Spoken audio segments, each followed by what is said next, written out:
கருடா கருடா என்றாலே திருமாலவரும் மகிழ்வாரே.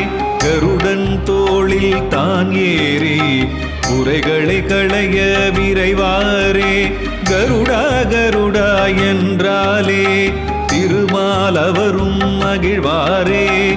கருடன் தோளில் தான் ஏறி குறைகளை களைய விரைவாரே. கருடா கருடா என்றாலே திருமகள் உள்ளம் குளிர்வாரே. கருடா கருடா என்றாலே திருமகள் உள்ளம் குளிர்வாரே.